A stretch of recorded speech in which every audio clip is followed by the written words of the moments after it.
in chamber, in church, in volunteering, in small business. Our lives are complete without trying to tell people how to live their lives. And we've elected good people to go back to office and then we go home. Most of you are involved in politics because of self-defense. You want to protect your money, your kids, your home, your guns, your rights from those who would take them from you. In your best interest, of course, because they know better than you how you should live your life. And we see now where that's gotten us.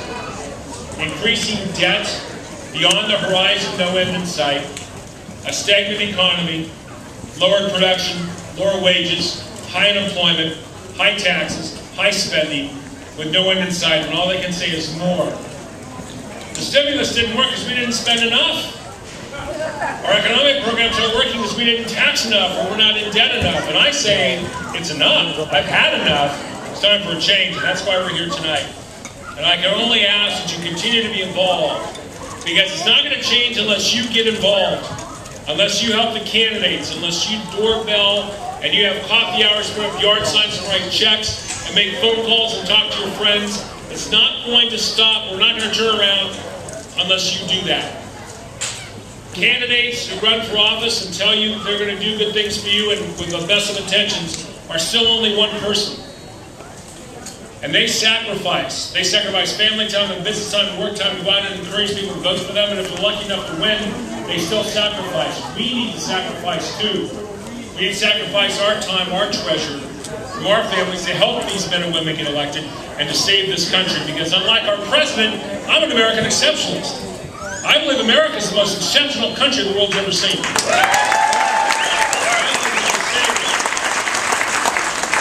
I'm sure the Greeks think their country is special and the British think their country is special. Their country is so special we declared independence from it.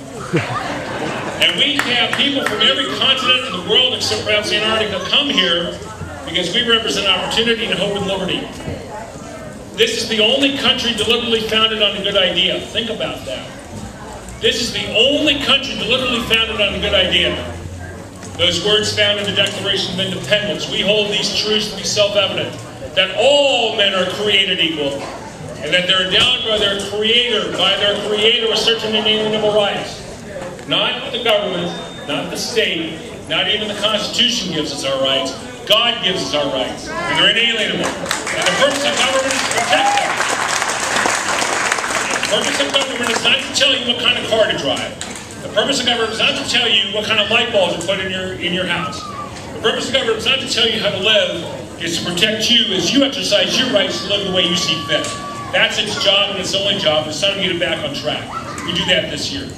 All the polls are good. The winds that are back. The American people have seen leftism. They've seen what Obama, the hard left, really wanted to do in this country, and they've said they've had enough too. But we can't take it for granted.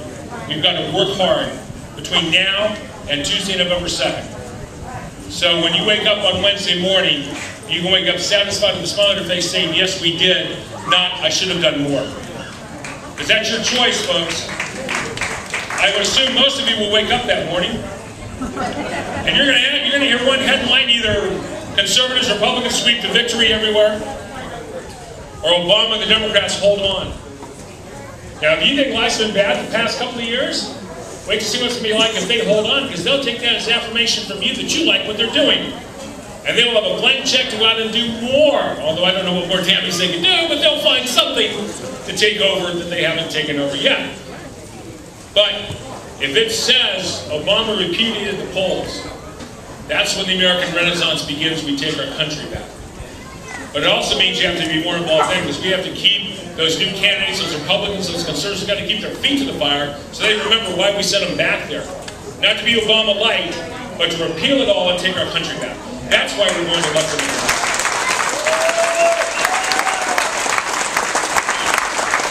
So I thank you all for being in. I've got to tell you, this is an important task. This country is great. Think of this. This is the only country people can come to from those continents and become an American.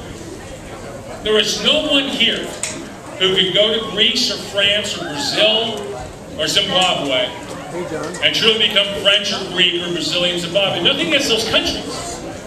But we couldn't do that. You could learn Portuguese, you could become a Brazilian citizen maybe, but you'd never really be Brazilian. You'd never really be French, although I don't want to, but you can't go to France. You can learn French and learn the language and know good wine and cheese and all of that, but you'd never really be French. But let me tell you something. Anyone from anywhere can come here and become an American, and a good American.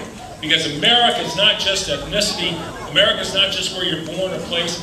America is a spiritual thing. It's a belief in liberty and hope and opportunity. And we are the hope of the world. We have to keep that fire lit, and we will by winning in November. So again, I thank you.